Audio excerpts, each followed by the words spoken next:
एक बाउल घेऊन त्याच्यामध्ये आपण एक बारीक चिरलेला कांदा, अर्ध टमॅटो बारीक चिरलेलं, कोथिंबीर, अर्धा चमचा लाल तिखट, पाव चमचा हळद, 1 चमचा जिरे, पाव चमचा हिंग, हातावर क्रश करून घेतलेला ओवा, चवीनुसार मीठ टाकून आपण हे सर्व एकजीव करून घेऊया.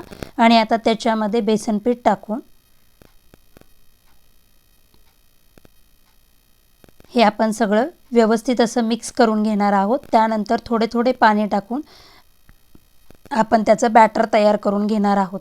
गॅसवर तवा गरम करायला ठेवला की त्याच्यावर आता हे बॅटर टाकून घेऊया आणि चमच्याने ही पोळी मी पसरवून घेणार आहे.